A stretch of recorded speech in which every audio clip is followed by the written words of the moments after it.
Bonjour à tous, je suis très heureux d'être parmi vous aujourd'hui pour vous présenter une petite vision du futur. Et je pense qu'il est très important de comprendre pourquoi on fait ce travail, pourquoi on travaille sur la numérisation, l'ajout du numérique dans le monde médical et notamment chirurgical. Donc pour commencer, on va commencer avec cette petite présentation qui va vous expliquer rapidement pourquoi on le fait ça. Donc cette opération du genou s'est très bien passée. Bon, je vous cacherai pas qu'on a failli le perdre, hein. Je vais être honnête, c'était ma première opération en solo. Et moi, jusqu'à présent, j'ai opéré que des grenouilles. Le batracien. Et on a remarqué, en général avec mes potes, la grenouille, elle porte pas plainte. Quand tu la foires, évidemment. Et moi, j'en ai foiré. On en a mangé des cuisses au resto. Je peux plus les voir. Non, je plaisante, parce que là, au bloc, madame, c'est du sérieux. Au bloc, il faut 20 sur 20. Ah, ça... Bon, moi, j'ai 12. Comment, l'anesthésie? Ah, c'est pas moi, grâce à Dieu. C'est un collègue à nous. Il est nettement meilleur, lui. Vous voyez, lui, il a 13. Mais c'est le genre d'anesthésiste, quand il endort... Paf! Il endort. Je vois là, on en a opéré un il y a combien? 8-10 jours facile.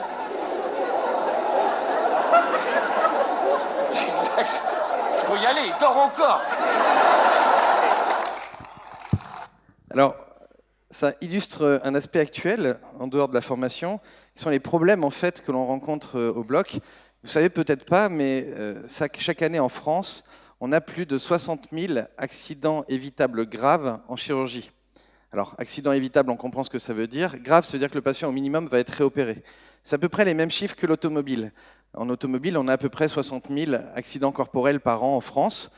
Et si on compare l'automobile et la médecine, il y a une différence majeure, c'est que l'automobile a, depuis longtemps, commencé à travailler et à améliorer finalement les systèmes de sécurité sur les véhicules. Ça nous donne aujourd'hui ce genre de système, comme la Google Car, qui nous permet d'avoir des systèmes automatisés qui permettent aux véhicules de rouler en autonomie. Vous rentrez juste la destination sur votre GPS et la voiture démarre toute seule. Vous voyez ici la Google Car circuler dans les rues de San Francisco. J'en ai croisé plusieurs fois quand j'étais là-bas. Vous voyez qu'elle a la bonne idée de s'arrêter quand les piétons traversent. J'ai failli dire patients, parce que parfois, malheureusement, les voitures ne s'arrêtent pas et ça devient des patients. C'est bien le problème. Elle a un système de détection, vous voyez, autour d'elle qui lui permet d'analyser ce qui se passe en temps réel. Et donc, vous avez derrière tout cela énormément de traitement d'image, traitement du signal, qui permet au système d'être autonome. Alors, pourquoi avoir fait ce type de véhicule? Tout simplement parce que la première cause de mortalité chez les jeunes, chez les 18-30 ans, ce sont les accidents de voiture. Et c'est vrai dans tous les pays du monde. C'est très surprenant. Quand on sait toutes les autres possibilités de décéder sur cette planète, la première cause de mortalité, ce sont les accidents de voiture. Et dans la très grande majorité, plus de 98% des cas, elles sont dues à des erreurs humaines. Alors évidemment, une voiture, vous voyez, elle respecte les stops, elle respecte la signalisation, elle respecte les vitesses. On peut lui donner de l'alcool, comme l'éthanol par exemple, mais elle ne va pas avoir les mêmes effets que chez l'humain. Et tout l'avantage, c'est d'éviter tous ces problèmes. Alors si on regarde ce qu'il y a dans une Google Car ou dans les voitures autonomes, vous avez d'abord le GPS avec la cartographie, vous avez des systèmes de sécurité visuelle comme la réalité augmentée, vous avez certainement ça déjà peut-être dans vos véhicules, c'est des systèmes de projection sur pare-brise d'information, et puis vous avez des capteurs, notamment des capteurs pour se garer, mais là vous voyez sur la Google Car, c'est plutôt pour voir ce qui se passe autour, notamment le capteur 3D, et évidemment vous avez de la robotique. Eh bien, tous ces systèmes peuvent être adaptés au bloc opératoire pour former ce qu'on appelle un bloc hybride. Il est hybride parce qu'on mélange dans un même bloc un bloc de radiologie et un bloc de chirurgie. Alors on y trouve dans ce bloc hybride la même chose. On va y trouver la cartographie, mais cette fois-ci celle du patient. On va y trouver des systèmes de réalité augmentée, des capteurs pour suivre les mouvements du chirurgien et les mouvements du patient. On va y trouver des capteurs 3D un peu originaux. Alors évidemment, là, il s'agit de scanners, d'IRM, mais vous allez voir tout à l'heure qu'il y a d'autres systèmes un peu plus spéciaux. Et puis on y trouve le robot qui va permettre à terme d'automatiser le geste. Tout cela, pour que ça fonctionne bien, il lui faut derrière évidemment de l'informatique, du numérique, avec notamment de l'intelligence artificielle. Alors, je vais vous montrer pas à pas où est-ce qu'on en est dans ce domaine. On va commencer par la cartographie du patient. Pour faire simple, une image médicale, vous voyez, c'est des capteurs qui tournent autour d'un patient avec des récepteurs, avec des signaux émis au milieu, et à la fin, on obtient un patient en virtuel coupé en tranches. Ce sont des images Évidemment, vous vous doutez que le chirurgien, quand il va opérer le patient, en général, le patient n'arrive pas coupé en tranches sur la table, c'est même mieux pour le patient, ce qui explique pourquoi il a du mal à faire le lien entre ces images coupées en tranches et le patient qu'il a devant la table.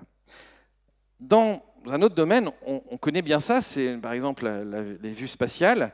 Si on met des satellites autour de la Terre, c'est un peu comme mettre des systèmes autour du patient. On obtient des images. C'est un peu la même chose, sauf qu'en médecine, les images sont en niveau de gris, ce qui complique la donne, puisque l'analyse d'une image en niveau de gris, c'est beaucoup plus compliqué pour un œil humain qu'une analyse d'image en couleur. Ceci dit, lorsque vous avez une image satellite comme celle-ci, si je vous demande d'aller avenue du Général Leclerc, avec uniquement la photo satellite, vous allez avoir du mal. Et c'est le problème quotidien des médecins qui ont face à eux des images médicales, des photos satellites du patient, sans aucune indication. Alors on sait très bien comment résoudre le problème. Il suffit de faire une cartographie qui consiste à délimiter les rues, délimiter les zones et à les nommer. À partir de là, on va pouvoir y arriver. Alors cette cartographie, c'est justement ce qui a été réalisé notamment par l'IRCAD et qui a permis le développement de la société Visible Patient, qui fournit à partir des images médicales des patients une cartographie. Et comme les images sont en coupe, en superposant ces coupes, on obtient un modèle 3D du patient, une copie numérique du patient.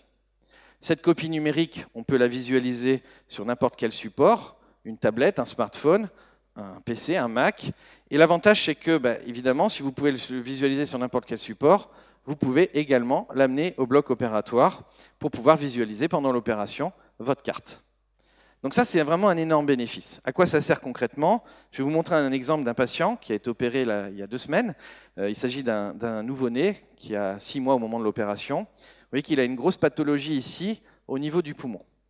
À partir de l'image médicale, les médecins, les radiologues avaient dit que la pathologie se situe dans le lobe supérieur du poumon droit. Ça, c'était l'analyse. Ce que l'on peut faire avec une simple vision 3D, qu'on appelle un rendu volumique direct, ce que vous voyez ici, c'est déjà visualiser l'image en 3 dimensions. C'est une vue de la photo satellite en 3D, il n'y a toujours pas de nom de rue, il n'y a pas d'information autre que l'image, mais c'est déjà pas mal. Et vous voyez qu'en jouant sur les transparences et les fonctions de transfert, qu'on appelle donc notamment la transparence et les couleurs, on va pouvoir voir des choses intéressantes. Par exemple, si je mets ici le rendu pour les poumons, je vais pouvoir voir ici à l'intérieur avec cette fonction de transfert et en coupant le volume à l'intérieur, je vais pouvoir voir une vue en 3D de mon patient, en 3D mais sans aucune information. C'est ce que vous voyez ici.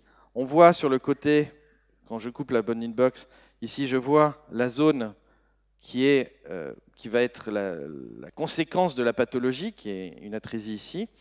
Et à partir de cette image, je n'ai que cette information-là. Je ne vais pas pouvoir m'en sortir de façon complète parce que je n'ai pas assez d'informations visuelles pour m'en sortir. Alors pour s'en sortir, il faut faire la cartographie. Donc vous voyez ici l'image. La cartographie, c'est réellement une cartographie, c'est-à-dire qu'on va délimiter les zones d'intérêt et les nommer.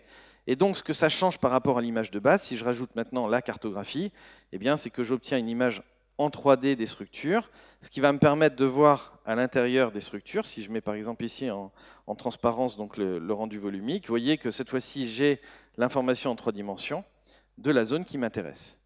Et pour le chirurgien, on va lui rajouter des outils supplémentaires, notamment des poses de clips virtuelles qui va lui permettre de simuler l'opération avant de la réaliser.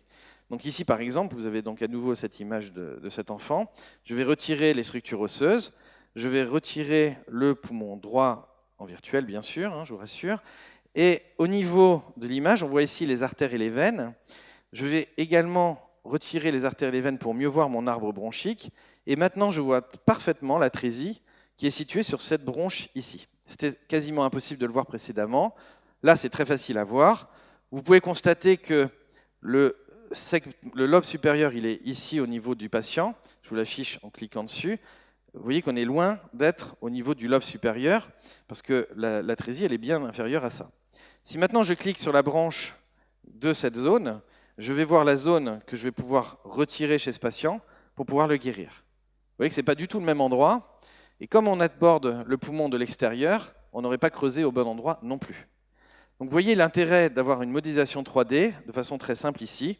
La cartographie permet d'aller plus vite et d'être plus précis dans son geste, voire d'éviter des erreurs médicales.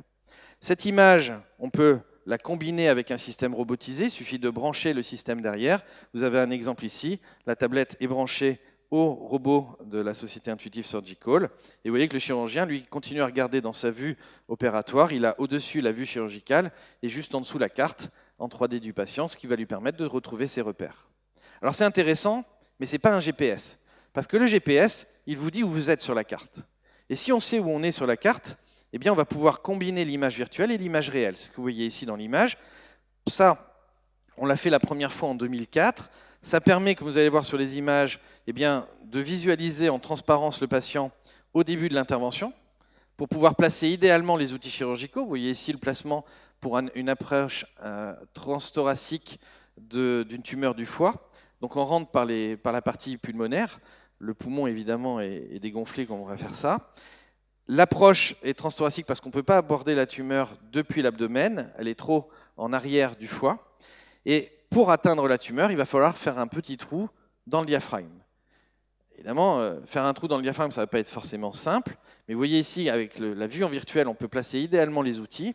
Et quand on va arriver dans la cavité, l'image juste après, donc âme sensible s'abstenir, vous allez avoir la vue à l'intérieur du thorax, et au-delà de cette vue, on voit ici en transparence le diaphragme. Et on voit que derrière le diaphragme, on voit parfaitement la localisation de la tumeur. Il suffit d'ouvrir à cet endroit-là, et on tombe directement sur la tumeur. Alors voilà des exemples concrets de ce qu'est la réalité augmentée. Au début, c'était interactif, on l'a automatisé, il a fallu tenir compte des mouvements respiratoires. On a commencé avec des systèmes à base de lumière structurée. Ensuite, on a utilisé des marqueurs, comme vous pouvez le voir là. Donc l'intérêt, c'est de pouvoir toujours voir le mouvement respiratoire en temps réel avec les déplacements en temps réel des organes. Toujours sur du patient spécifique, ce n'est pas un atlas, c'est vraiment l'anatomie de ce patient qui est superposée. Et puis, très récemment, on a réussi à se passer de l'image des marqueurs, des capteurs, en faisant une analyse directe de la texture de la peau des patients. Ce que vous voyez ici, l'ordinateur arrive à détecter un certain nombre de points grâce au mouvement de la caméra. Il en déduit la position de la caméra, ce qui nous permet de faire une image virtuelle dans la même position que la caméra. Et donc on obtient, comme vous le voyez ici, une vue en transparence virtuelle avec une simple tablette PC. Donc cette vue, elle est donnée grâce à une tablette PC qu'on passe au-dessus du patient. Et c'est en temps réel, et c'est totalement automatique. Alors, c'est très intéressant, bien sûr, tout ça. Malheureusement, ça ne peut pas prendre en compte d'autres problèmes, comme par exemple le pneumopéritoine, qu'on utilise en chirurgie mini-invasive pour pouvoir avoir de l'espace de travail. Et ce pneumopéritoine nous oblige à utiliser de l'imagerie per-op pour pouvoir éviter les erreurs donc, de déformation. Donc, je vous montre rapidement comment ça fonctionne. Vous avez ici le bras de la société Siemens, qui est un Artis Zygo, qui nous permet de faire une acquisition, une image médicale pendant l'opération. Ça, c'est l'initialisation de notre GPS. C'est comme au début, quand vous démarrez la voiture, le GPS repère votre voiture, vous savez où vous êtes. Avec nos systèmes, on peut déformer l'image préopératoire en gris à la forme du patient pendant l'opération. Vous voyez qu'il y a un grand déplacement. Et vous voyez qu'au final, eh bien, on obtient un recalage de l'image et une vue en transparence au début de l'intervention. Alors c'est super, c'est le GPS qui vient de démarrer. Pas de bol, la voiture est garée juste devant un tunnel. Et juste après, je vais commencer mon acte opératoire, je rentre dans le tunnel. Ça veut dire que je ne vais plus faire de rayon X, c'est bien pour le patient. Mais comme je suis rentré dans le tunnel, j'ai plus d'informations sur la position de mes éléments pendant l'opération. Comment on s'en sort? Si vous regardez le GPS, quand vous rentrez dans le tunnel, il continue à vous montrer la position de votre voiture de façon très simple. Il a la carte, donc il sait que vous êtes sur la route. Il a votre vitesse de véhicule, donc il peut vous montrer comment vous avancez sur cette route. Bien, c'est exactement ce que l'on fait. On analyse les déplacements, et en analysant ces déplacements, on peut visualiser, là encore de façon totalement automatique, une fois que ce recalage initial est fait, la position des organes et tenir compte des mouvements respiratoires, comme je vous l'ai montré précédemment. Alors vous voyez ici, on rentre l'endoscope dans le patient, on a déjà la vue des vaisseaux en transparence, et puis ensuite, on va pouvoir positionner les outils. Je vais avancer pour aller un peu plus vite. Vous voyez ici les mouvements respiratoires qui sont compensés en temps réel par le système, grâce à l'analyse de la seule vidéo opératoire. Et puis ça nous permet de viser une tumeur à l'intérieur. Pour cela, on va placer une caméra virtuelle au bout de l'aiguille, puisqu'on est capable de suivre l'aiguille en temps réel. On va mettre une caméra virtuelle au bout. Et pour viser, c'est simple, il suffit de pointer la tumeur dans cet axe de la caméra virtuelle pour aller dans la tumeur. Précision obtenue, malgré les déplacements du pneumopéritoine qui déplace les organes de plus de 2 cm, malgré les mouvements respiratoires qui les déplacent eux aussi et en temps réel, on a 2 mm de précision aujourd'hui avec ce système totalement automatisé.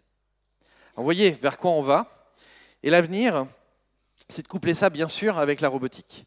Le couplage avec la robotique eh bien, consiste à reprendre ce que je vous ai montré tout à l'heure, c'est-à-dire à combiner l'image virtuelle avec le réel. Avant l'opération, on planifie le geste, on va définir quelle va, par exemple ici, la zone découpée sur le foie. Et puis ensuite, eh bien, on va superposer cette image pour guider le chirurgien, ce que vous voyez ici. Donc le chirurgien place les instruments un à un grâce à la vue en transparence qu'il a du patient, cette vue-là. Donc avant de placer tous les vrais outils, on place les outils virtuels pour vérifier qu'ils sont bien placés. Dans l'exemple que vous voyez, on a dû déplacer de 2 cm vers le bas la caméra parce qu'on n'avait pas assez d'angle de vue. On a pu le voir en réalité augmentée. Et puis une fois que les instruments sont branchés, le chirurgien s'installe sur la console et cette fois-ci, au lieu de voir 2 images totalement décorrélées, l'image opératoire et la carte, eh bien cette fois-ci on lui donne la superposition, le GPS, pendant l'opération. Donc il voit la vue en transparence, ici vous voyez du foie, ce qui va lui permettre de suivre et le découpage qui était prévu. Vous voyez ici la superposition, j'étais un peu vite, la superposition de la zone prédécoupée avant l'opération qui est suivie, qui lui permet donc de découper parfaitement. Et puis une fois qu'il va découper le foie, par exemple, il va tomber sur des petits vaisseaux. Ici, il y a un petit vaisseau. Eh bien, on sait que c'est une veine hépatique parce qu'on a la vue en réalité augmentée, qu'on voit qu'elle est en bleu clair, donc c'est une veine hépatique. Ce qui veut dire que je n'ai pas besoin de mettre de clip, je peux y aller avec de l'électrocoagulation, etc. Pendant toute l'opération, on va utiliser ça. On ne va pas utiliser la réalité augmentée pendant les 3 heures d'opération, on va l'utiliser à peu près pendant 10 à 15 minutes de l'opération, c'est un point important à savoir, mais ces 10 à 15 minutes font gagner énormément de temps. Alors, au final, vous l'avez compris, l'avenir c'est de combiner là, dans un bloc hybride, l'imagerie et les instruments de différents types de spécialités, la laparoscopie, l'endoscopie, avec la radiologie, d'ajouter des systèmes de réalité augmentée qui vont être couplés à la robotique, et puis de fournir des nouveaux systèmes de vision et d'interaction. Je vous ai montré ici des écrans standards. On travaille sur des casques de réalité augmentée aujourd'hui et des écrans 3D sans autostéréo, sans lunettes. Mais tout ceci ne sera rien sans y ajouter une intelligence artificielle. Vous avez certainement entendu parler de Watson. Watson qui avait été très connu grâce au Jeopardy où il avait gagné en 2011. Je vous montre quelques images. Il faudrait me remettre le micro, s'il vous plaît. Joshua showed the walls had been repaired 17 times. Watson. What is Jericho? Correct. 400, same category. This mystery author and her archaeologist hubby dug in hopes of finding the lost Syrian city of Urkesh. Watson. Who is Agatha Christie? Correct. Same category, 600. Donc vous comprenez, hein, Watson comprend les questions en temps réel et il y répond plus vite que les meilleurs spécialistes de Jeopardy. Vous voyez, lui par exemple, il va commencer à s'énerver avec son buzzer. Watson, Who is Mary Leakey? you're right. À la fin, c'est Watson qui gagne. Alors ça, c'était en 2011. Et depuis 2011, IBM en a sorti un département totalement indépendant, uniquement pour la santé. Et le résultat, c'est un système que vous voyez ici, où le chirurgien ou le médecin va interroger Watson avec les données propres au patient. Et le système va chercher sur le net et sur les bases de données accessibles eh bien, l'ensemble des pathologies associées, tout ce qui va ressembler de près ou de loin, y compris les nouveaux articles. Et à la fin, une fois qu'il a fait son analyse, qui dans le cas qui vous ai montré dure à peu près 17 minutes, il vous fournit non seulement donc, un diagnostic, comme vous allez pouvoir le voir ici, avec des pourcentages de fiabilité par rapport à ce qu'il a détecté. Il peut vous expliquer pourquoi il a fait ce choix, donc vous pouvez lui demander. Vous pouvez d'ailleurs interagir avec lui de façon vocale, c'est très intéressant. Et puis à la fin, il va pouvoir vous proposer aussi une thérapie, c'est ce que vous voyez ici. Ceci n'est possible que par l'analyse de données de masse et par donc d'abord du stockage, et ensuite par une analyse par le biais de systèmes d'intelligence artificielle, par exemple comme le deep learning. Ça sera un élément essentiel de l'avenir, il ne faut pas se le cacher, à la fois la vision en transparence, le fait de savoir où sont situés les organes pour l'acte, mais aussi avant l'acte, le choix de la thérapie la plus adaptée. Voilà cet avenir du numérique qui nous est proposé dans un proche avenir. Vous comprenez que tout ça, c'est pour le bien du patient. Il ne faut pas oublier que tout ce travail derrière, c'est pour soigner nos patients. Merci pour votre attention.